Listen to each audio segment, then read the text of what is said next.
After they left, my sister turned to me. "Did they know you were in here?" "Yes. They asked if they could use the room. Why didn't you stop them?" "I didn't know what they were doing."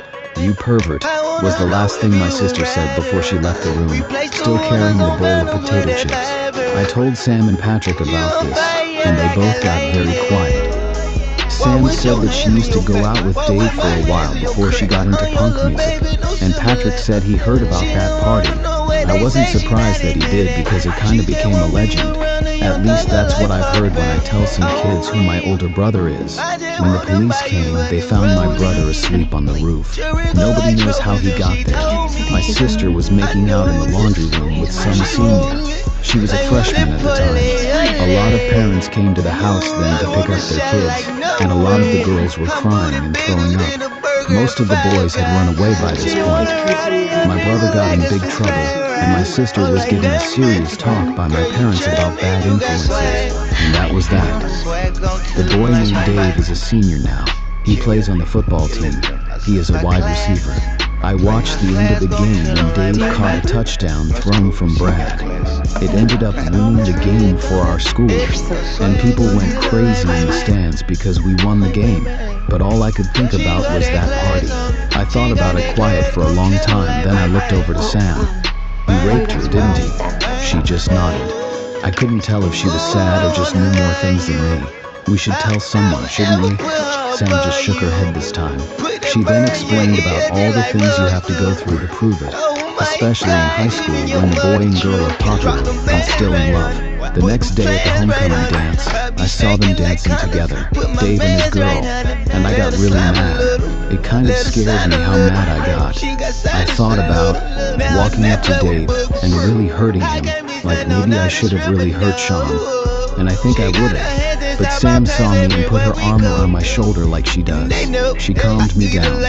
And I guess I'm glad she did, because I think I would have gotten even madder if I started hitting Dave. And his girl stopped me because she loved him. I think I would have gotten even madder about that. So, I decided to do the next best thing and let the air out of Dave's tires. Sam knew which was his car. There is a feeling that I had Friday night after the homecoming game that I don't know if I will ever be able to describe, except to say that it is warm. Sam and Patrick drove me to the party that night, and I sat in the middle of Sam's pickup truck. Sam loves her pickup truck because I think it reminds her of her dad. The feeling I had happened when Sam told Patrick to find a station on the radio, and he kept getting commercials, and a really bad song about love that had the word baby in it, and then more commercials. And finally he found this really amazing song about this boy, and we all got quiet. Sam tapped her hand on the steering wheel. Patrick held his hand outside the car and made airwaves, and I just sat between them. After the song finished, I said something. "I feel infinite." And Sam and Patrick looked at me like I said the greatest thing they ever heard, because the song was that great, and because we all really paid attention to it. 5 minutes of a lifetime were truly spent, and we felt young in a good way. I have since bought the record, and I would tell you what it was, but truthfully, it's not the same unless you're driving to your first real party, and you're sitting in the middle seat of a pickup with two nice people when it starts to rain. We got to the house where the party was, and Patrick did this secret knock. It would be hard to describe to you this knock without sound. The door opened a crack, and this guy with frizzy hair looked out at us. Patrick, known as Patty, known as Nothing. Bob. The door opened, and the old friends hugged each other. Then Sam and Bob hugged each other. Then Sam spoke. "This is our friend Charlie, and you won't believe it. Bob hugged me." Sam told me as we were hanging up our coats that Bob was baked like a fucking cake. I really had to quote that one even though it has a swear. The party was in the basement of this house. The room was quite smoky, and the kids were much older. There were two girls showing each other their tattoos and belly button rings. Seniors, I think. This guy named Fritz something was eating a lot of Twinkies. Fritz's girlfriend was talking to him about women's rights, and he kept saying, "I know, baby." Sam and Patrick started smoking cigarettes. Bob went up to the kitchen when he heard the bell ring. When he came back, he brought a can of Milwaukee's best beer for everyone, as well as two new party guests. There was Maggie, who needed to use the bathroom. And there was Brad, the quarterback of the high school football team. My dad said if you No ate all kidding. American, he'd I do not know why have a this real excited set, me, so but I guess when you see somebody in the hallway or on the field or something, it's nice to know that they are a real person. Everyone was very friendly to me and asked me a lot of questions about myself. I guess because I was the youngest, and they didn't want me to feel out of place, especially after I said no to having a beer. I once had a beer with my brother when I was 12, and I just didn't like it. It's really that simple for me. Some of the questions I was asked was, what grade I was in, and what did I want to be when I grow up. I am a freshman, and I don't know just yet. I looked around, and I saw that Sam and Patrick had left with Brad. That's when Bob started passing around food. Would you like a brownie? Yes, thank you. I was actually quite hungry because normally Sam and Patrick take me to the big boy after the football games, and I guess I was used to it by now. I ate the brownie, and it tasted a little weird, but it was still a brownie, so I still liked it. But this was not an ordinary brownie. Since you are older, I think you know what kind of brownie it was.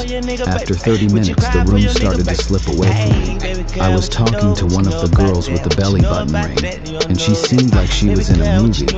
I started blinking a lot and looking around, and the music sounded heavy like water. Sam came down, and when she saw me, she turned to Bob. What the hell is your problem?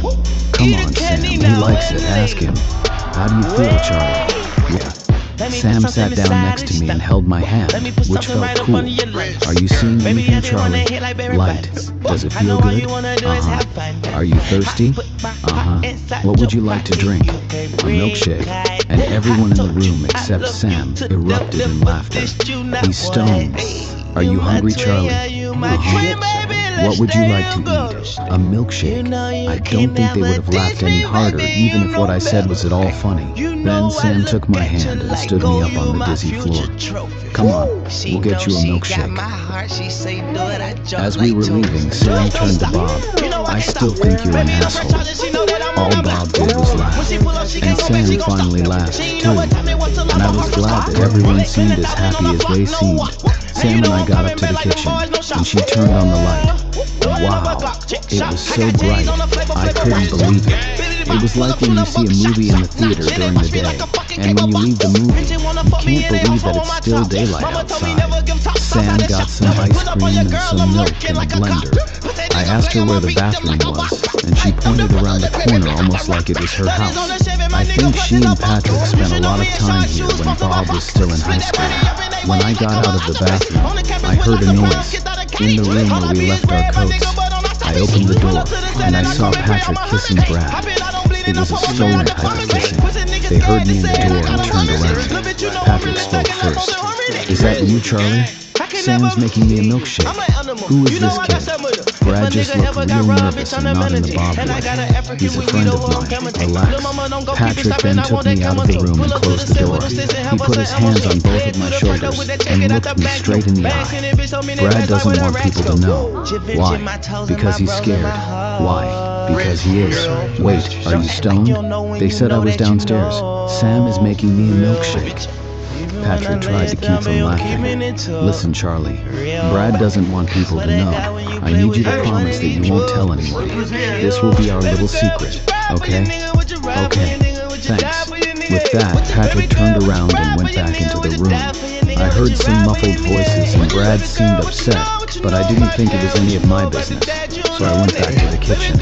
I have to say that it was the best milkshake I ever had in my life. It was so delicious, it almost scared me. Before we left the party, Sam played me a few of her favorite songs. One was called Blackbird, the other was called MLK. They were both very beautiful. I mentioned the titles because they were as great when I listened to them sober. Another interesting thing happened at the party before we left. Patrick came downstairs.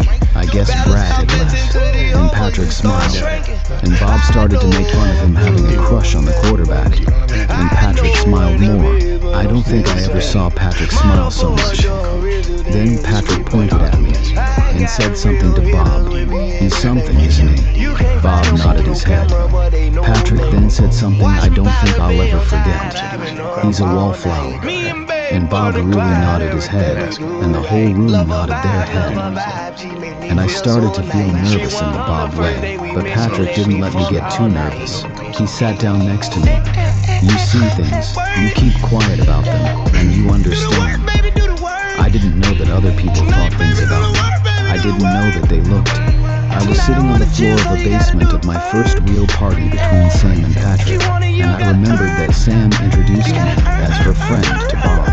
And I remembered that Patrick had done the same for Brad. And I started to cry, and nobody in that room looked at me weird for doing it. And then I really started to cry. Bob raised his drink and asked everyone to do the same. To Charlie, and the whole group said, to Charlie. I didn't know why they did that, but it was very special to me that they did. Especially Sam, especially her. I would tell you more about the homecoming dance, but now that I'm thinking about it, me letting out the air of Dave's tires was the best part.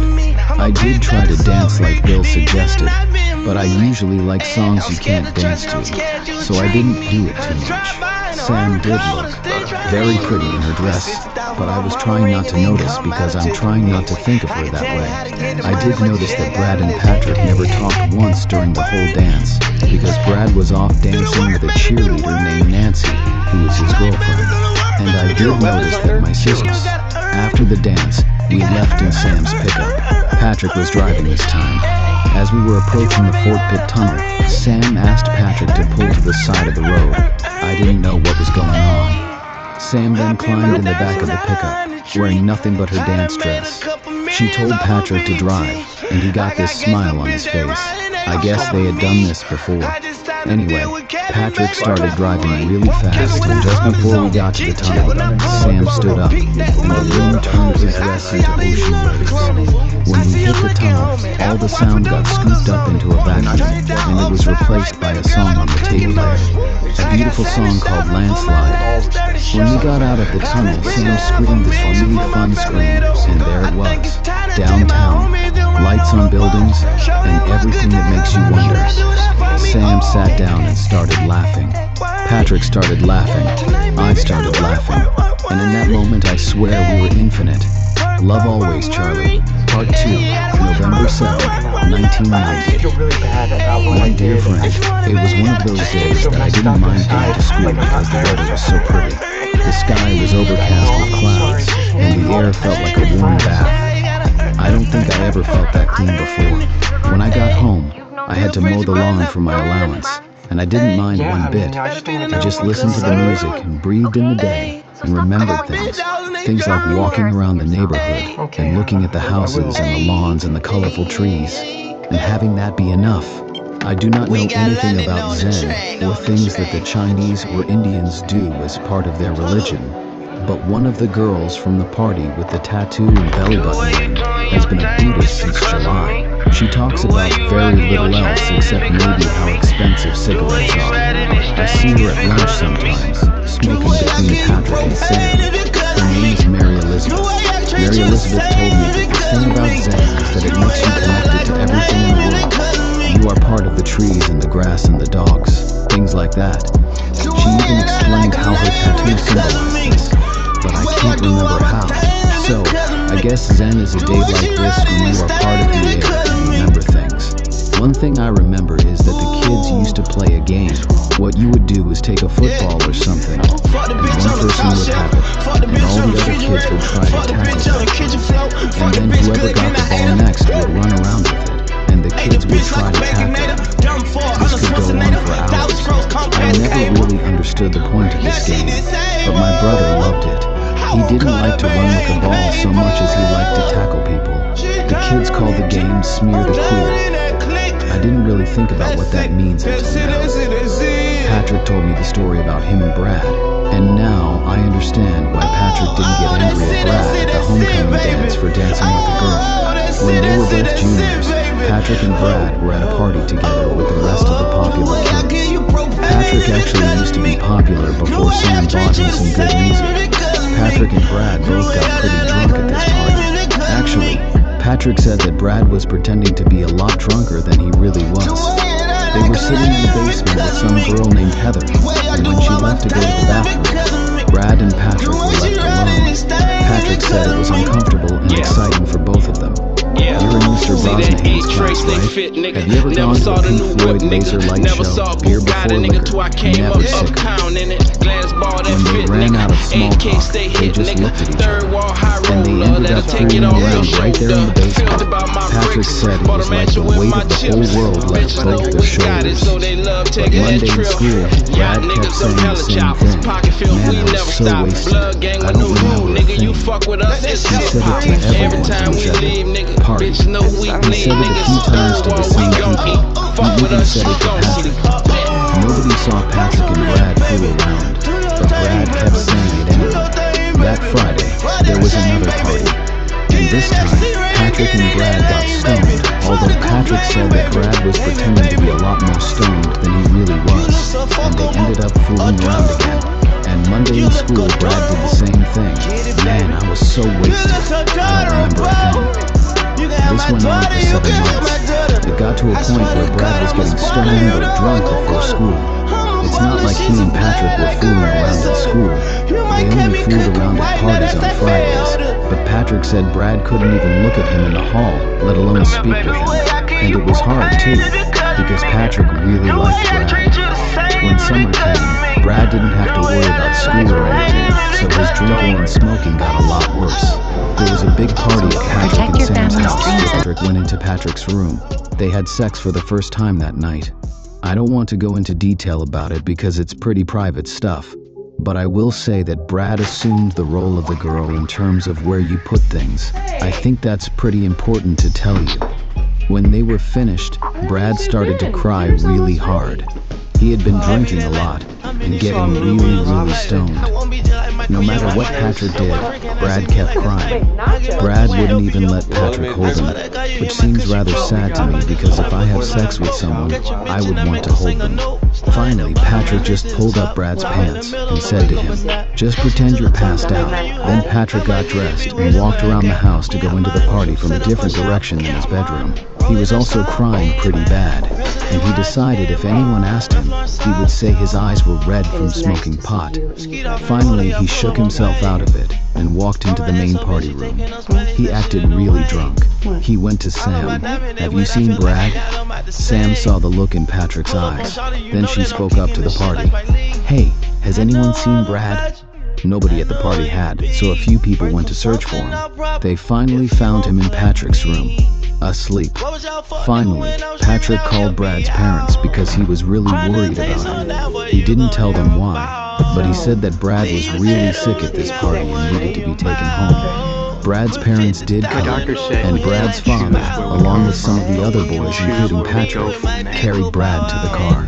Patrick doesn't know if Brad was really asleep or not at that point, but if he wasn't, it was a good acting job. Brad's parents sent him to rehabilitation because Brad's father didn't want him to miss his chance at a football scholarship. Patrick didn't see Brad for the rest of the summer. Brad's parents never did figure out why their son was getting stoned and drunk all the time. Neither did anybody else, except the people who knew. When the school year started, Brad avoided Patrick a lot. He never went to the same parties as Patrick or anything until a little over a month ago. That was the night he threw rocks at Patrick's window and told Patrick that nobody could know. And Patrick understood. They only see each other now at night on golf courses and at parties like Bob's, where the people are quiet and understand these things. I asked Patrick if he felt sad that he had to keep it a secret, and Patrick just said that he wasn't sad, because at least now, Brad doesn't have to get drunk or stoned to make love. Love always, Charlie. November 8th, 1990. One dear friend, Bill, gave me my first VIN advanced English class for my paper on Peter Pan. To tell you the truth, I don't know what I did differently from the other papers. He told me that my sense of language is improving along with my sentence structure. I think it's great that I could be improving on these things without noticing. By the way, Bill gives me A's on my report cards and letters to my parents.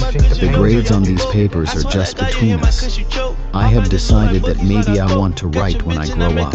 I just don't know what I would write. I thought about maybe writing for magazines, just so I could see an article that didn't say things like I mentioned before. As wiped the honey mustard off of her lips, she spoke to me about her third husband and the healing power of crystals. But honestly, I think I would be a very bad reporter, because I can't imagine sitting across the table from a politician or a movie star and asking them questions.